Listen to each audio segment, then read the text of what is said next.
I had the chance to watch the movie last night at its screening, and I really enjoyed it. I thought it was quite a good movie. What was the inspiration behind the movie? Well, I mean, it kind of shifted and changed over time. Originally, I was really interested in true crime, and particularly what brings two people together from seemingly completely different worlds. And it really, I think, started as an investigation into fate versus coincidence and what guides you down a certain path in your life. But the more I wrote on that, the more I realized it was more about a story of the development of identity, and then how that shapes the choices that you make. And that really felt like the right direction to take for the story. So that's where I started. And I went to Newfoundland like back in 2010. And I was hitchhiking around there, and I was very inspired by the landscape and the community there as well. So it took a few years to kind of come together. Was there a particular reason you chose to set it in the time period that you set it at? Well, yeah, I think when I went to Newfoundland back in 2010, I was inspired by the place, and there were also a couple hitchhiking crimes throughout the 80s. But I think when looking at identity, I was very intrigued by this idea of the 80s because it was such a specific time period when it came to, I think, media influence over identity and over what masculinity and femininity is and those standards. And I also find working with there's a distance you can have to the past where you can, I think, reflect upon it and also compare it to current times and see what's changed and what hasn't changed. So I think just with the specific themes I was dealing with, it felt like a really good period of time to look at.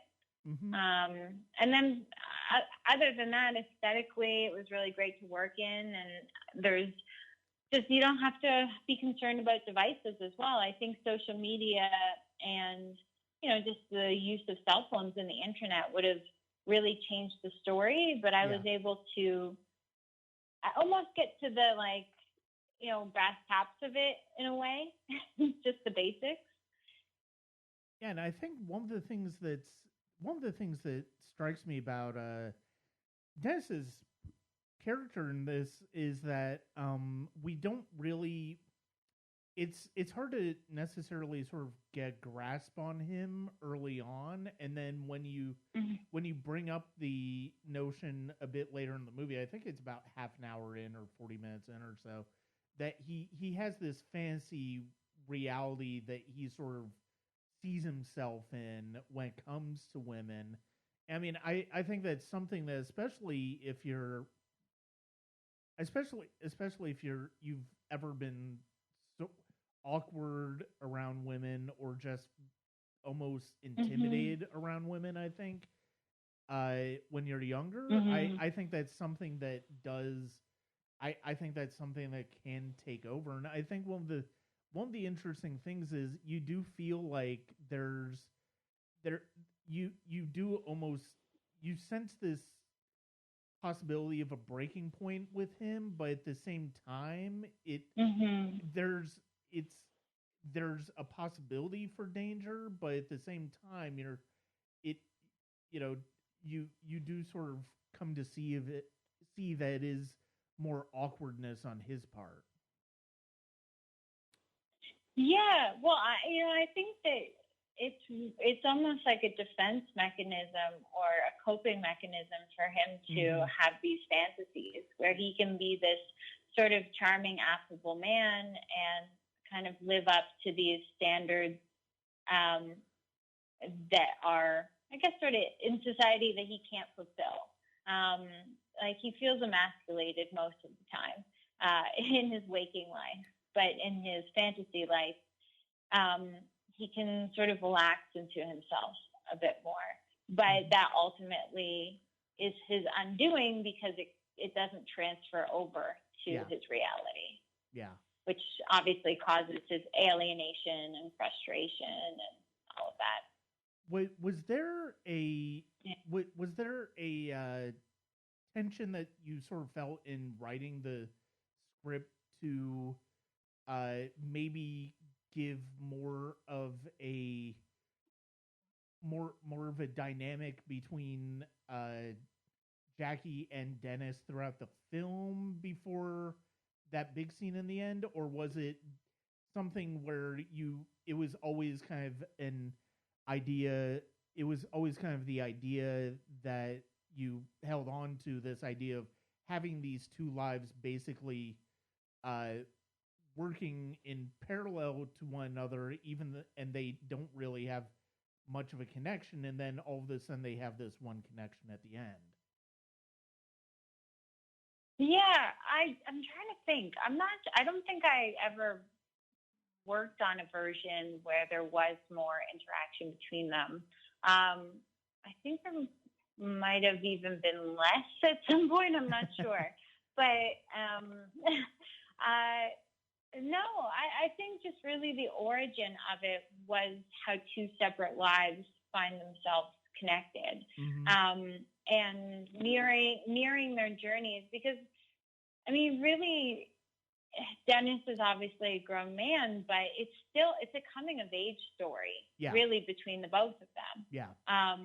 And I think what connects them is their isolation and their feelings of loneliness throughout the whole thing.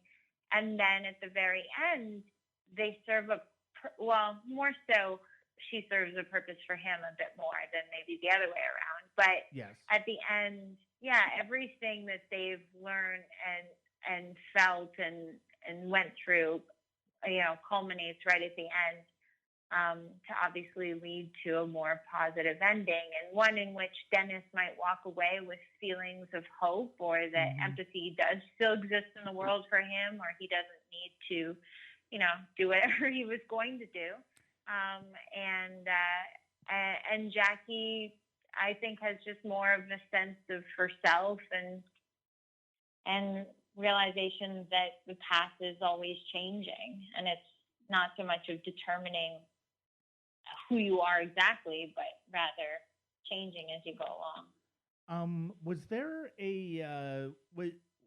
obviously as the writer, you come to have a personal connection to the characters that you're writing, but was there, as you were thinking about Jackie's arc, I was wondering if there was if there was anything personal from your experiences that you brought into the characters you were writing it.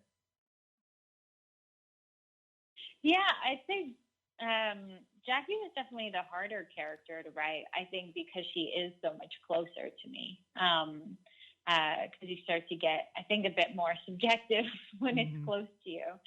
So yeah, I mean, I didn't come from the kind of broken home that Jackie comes from, but I think the experiences of coming up as an adolescent girl is very similar. I think discovering your sexuality and trying to harness the power of it that you feel you might have, but also that comes along with, unfortunately, in the society that we live in, with a lot of vulnerabilities, which can be horrifying, shame-inducing, guilt-inducing. All these other feelings are very complicated. And especially if with Jackie and with myself, when you're physically maturing and I think kind of have a body that's physically matured, but you're maybe not quite matured emotionally yet in that way. It can be sort of this push and pull of emotions as you go along. So that definitely, all of that from Jackie is definitely inspired by my own experiences. Okay. What is next for the film after Atlanta? That's a great question. I mean, it's been obviously a pretty messed up year. Yeah. Because we had our premiere, and then we had a whole line of, our second half of our festival run. So it's taken a bit of a pause on the festival run, unfortunately, because a lot of festivals aren't happening or whatever's going on. So we'll see. I mean, I think on demand or on some sort of platform is our next step, but still waiting to see what happens in the world over the next few months. Yeah. Okay. Well, thank you very much for your time today, and I really enjoyed the film. I think it's an interesting movie from a structure standpoint, but it's one that I think the structure is very effective in getting the point across that that you're trying to explore with these characters. Oh, thank you. Yeah, it's a tricky little structure for sure. I'm happy you enjoyed it. Yeah, thank you very much.